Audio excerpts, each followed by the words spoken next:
अब हम exercise 1.1 start करते हैं और उसका क्वेश्चन नंबर 1 करते हैं। इस क्वेश्चन के अंदर हमें बहुत सारी मैट्रिसेस दी गई हैं और हमसे पूछा गया है कि इन मैट्रिसेस का ऑर्डर क्या है। तो फर्स्ट ऑफ ऑल मैं आपको दोबारा बता देता हूँ कि ऑर्डर क्या होता है। किसी भी मैट्रिक्स के नंबर ऑफ़ रोज़ को क्रॉस कर देंगे नंबर ऑफ़ कॉलम्स के साथ, तो हमारे पास उस मैट्रिक्स का ऑर्डर आ जाएगा।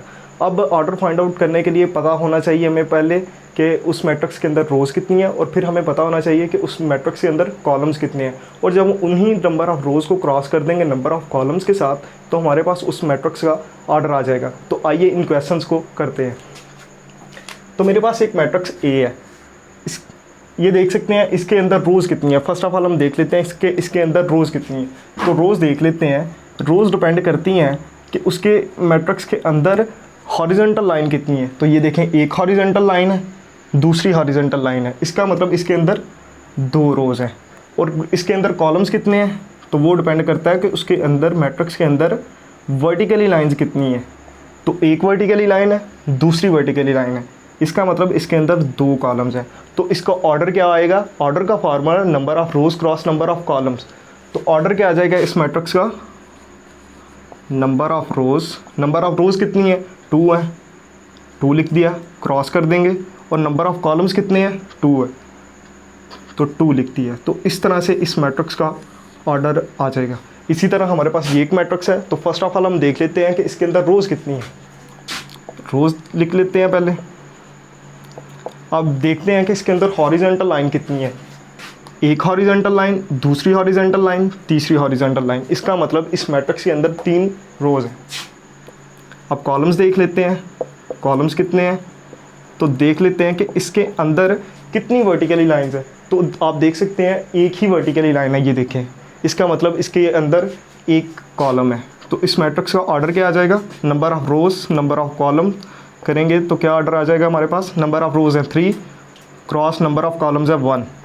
तो इस मैट्रिक्स का हमारे पास ऑर्डर आ जाएगा 3 क्रॉस 1। इसी तरह हमारे पास ये एक मैट्रिक्स है, इसके अंदर देख लेते हैं रोज़ कितनी है, जल्दी से बताएं आप। 3 है, और क्यों, 3 वर्टिकली हॉरिजॉन्टल लाइन है, ये देखें। और कॉलम्स कितने हैं, 3 ही कॉलम्स है, ये देखें। एक वर्टिकली लाइन, दूसरी वर्टिकली लाइन और तीसरी वर्टिकल लाइन, 3 रोज़ है, 3 ही कॉलम्स हैं। तो इसका ऑर्डर क्या आ जाएगा, ऑर्डर आ जाएगा इसका 3 क्रॉस 3। अब हमारे पास ये एक छोटी सी मैट्रिक्स है जिसके अंदर एक एलिमेंट है, लेकिन इसकी रोज़ कैलकुलेट पहले करते हैं। रोज़ क्या है, रोज़ क्या है इसकी, तो सिर्फ रो है, एक ही रो है, ये देखें। तो इसका मतलब एक रो है। और कॉलम कितने हैं, कॉलम भी एक ही है। तो इसका ऑर्डर क्या आ जाएगा, number of rows cross number of columns. तो ऑर्डर आ जाएगा 1 क्रॉस 1, क्योंकि एक ही रो है और एक ही कॉलम है।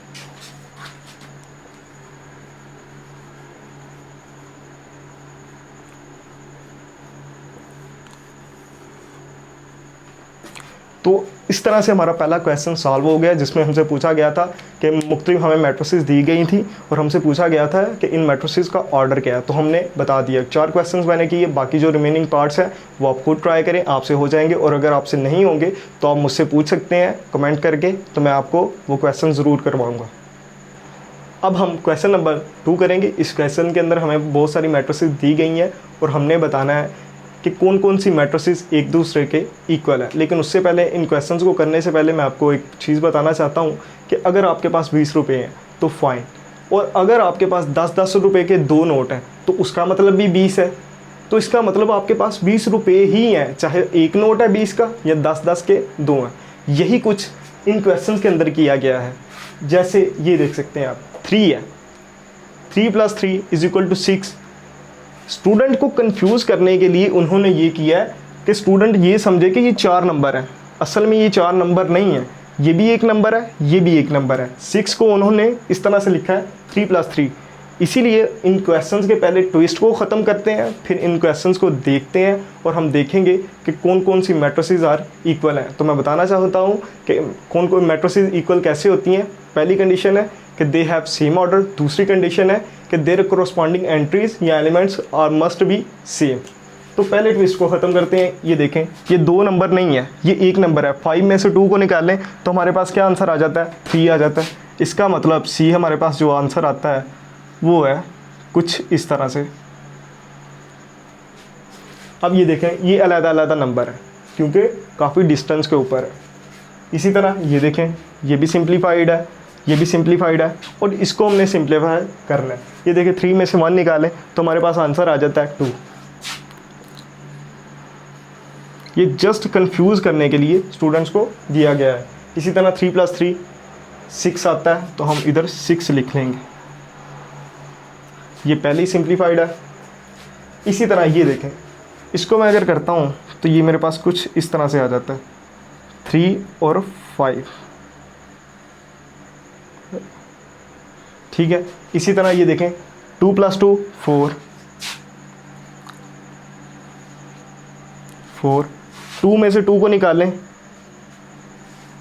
0। अगर आपके पास 2 रुपये थे और आपने वो भी किसी को दे दिए तो आपके पास कुछ नहीं बचा। ये देखें, इसी तरह 2 + 4 = 6। आपके पास 2 रुपये थे और आपको कोई पैसा नहीं मिला, आपको 0 रुपया मिला, तो कुछ भी फ़ायदा नहीं हुआ, आपके पास 2 रुपये ही बचेंगे। अगर 0 पैसा आपको मिल भी जाता है तो क्या फ़ायदा उसका।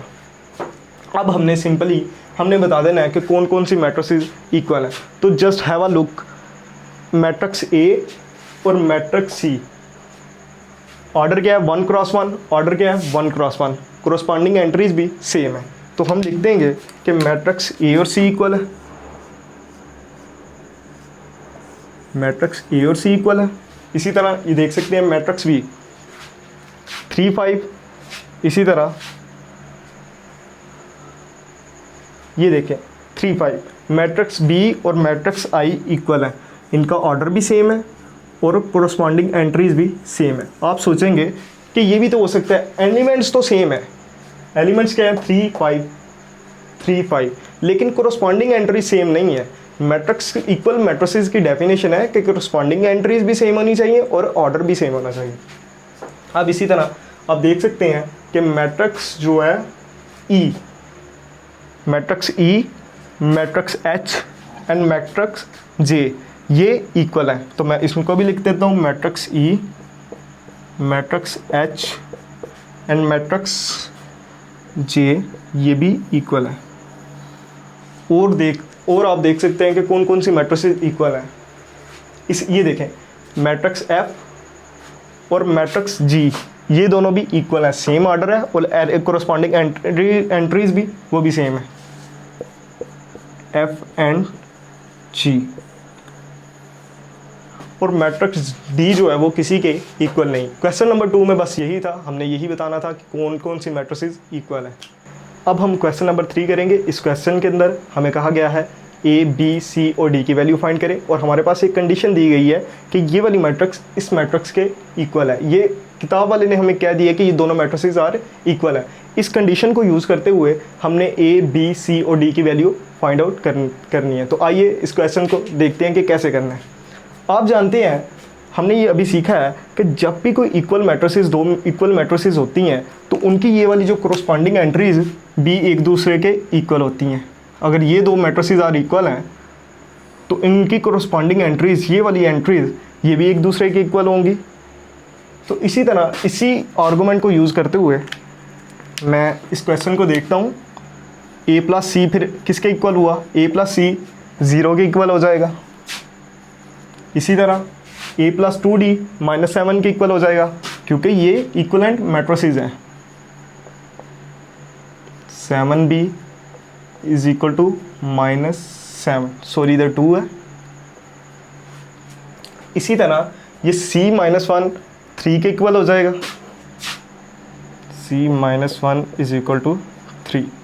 एंड इसी तरह 4d - 6 = 2d, 4d - 2d 4d - 6 है, -6 = 2d। तो इन इक्वेशंस को यूज़ करते हुए हमने ए बी और सी की वैल्यू फाइंड आउट करनी है। अब आप देख सकते हैं कि ये हमारे पास 4 इक्वेशंस है और इन चारों में से सबसे ज़्यादा जो इजी इक्वेशन है वो ये है। इसको सॉल्व करना इजी है। हमें चाहिए c की वैल्यू, लेकिन इधर c -1 है। इसका मतलब हमें इस -1 का कुछ करना पड़ेगा, इसीलिए हम करते हैं इधर c कर देते हैं इज इक्वल टू, और -1 को इक्वेशन की दूसरी तरफ शिफ्ट कर देते हैं। याद रहे, जब भी कोई नंबर इक्वेशन की दूसरी तरफ शिफ्ट होता है तो उसके साइन चेंज हो जाते हैं। अगर वो नेगेटिव है तो उधर जाके पॉजिटिव हो जाएगा, और अगर वो पॉजिटिव है तो उधर जाके नेगेटिव हो जाएगा। ये नेगेटिव नंबर है, इसीलिए उधर जाके पॉजिटिव हो जाएगा इक्वेशन की दूसरी तरफ जब हम इसे ट्रांसफ़र करेंगे। तो ये 3 + 1 हो जाएगा, और c हमारे पास आ जाएगा 4। इसी तरह ये देखें, अगर हम c को इस तरफ ले आए, इक्वेशन के इस तरफ ले आए, तो ये पॉजिटिव का नंबर था, इधर आके नेगेटिव हो जाएगा। इस तरह से कुछ हो जाएगा। अब देखें, दूसरी इक्वेशन जो सबसे आसान है वो ये है कि ये देखें, ये 4d है, ये 2d है, एक जैसे हैं, इसीलिए हम इस d को इस तरफ ले आएंगे और इस -6 को जो हमें नहीं चाहिए उस तरफ ले जाएंगे। ये 4d इस तरफ इक्वेशन के इस तरफ आके क्या हो जाएगा, -2d हो जाएगा इज इक्वल टू, और ये -6 है, जब इक्वेशन के दूसरी तरफ जाएगा तो ये +6 हो जाएगा। इसी तरह ये देखें, 2d 4d, ये देखें 4d - 2d, तो 2d हमारे पास आंसर आएगा, और इसके हमारे पास इधर आ जाएगा 6।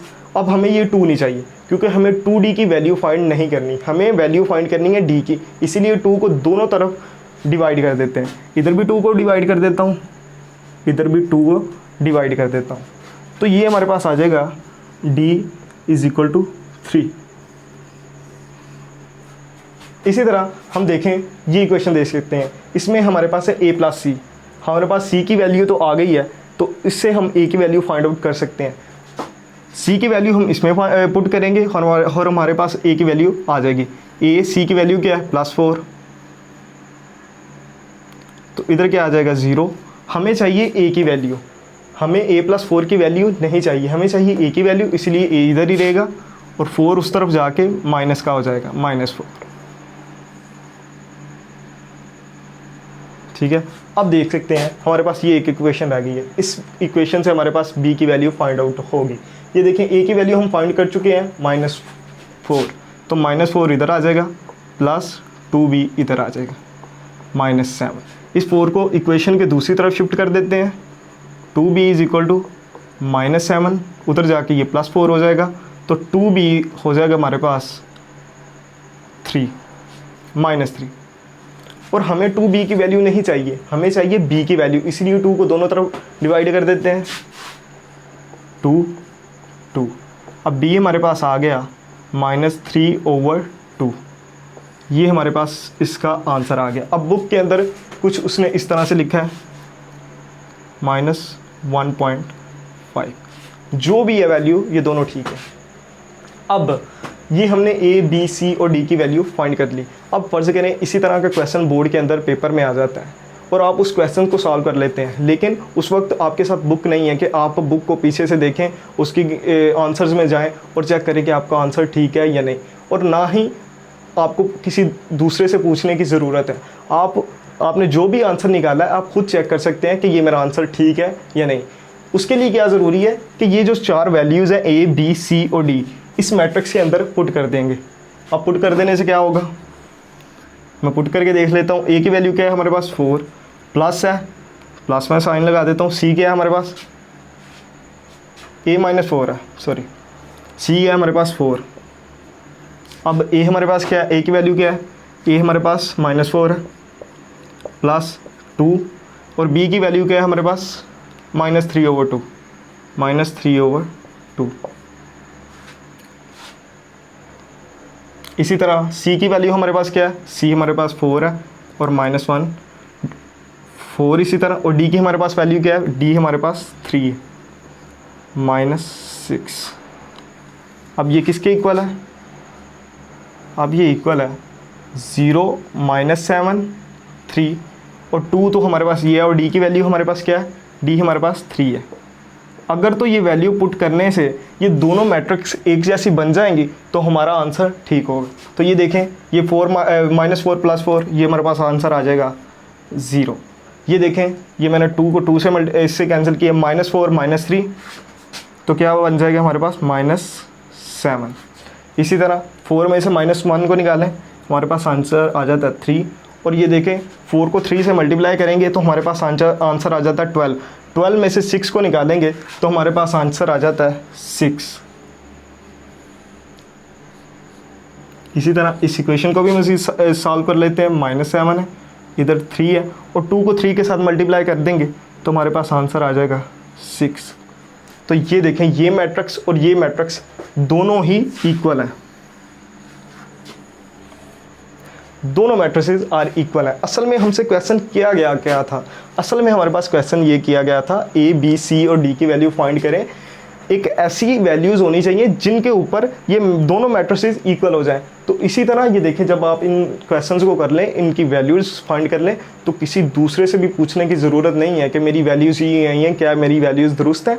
पेपर में ऐसा करने की बिल्कुल ज़रूरत नहीं। आप खुद भी जज कर सकते हैं कि आपकी वैल्यूज़ ठीक है या नहीं। कैसे?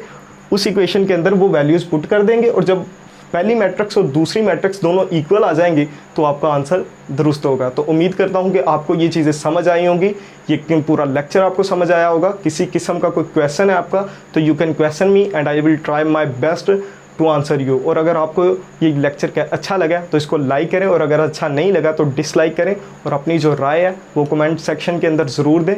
Thank you very much.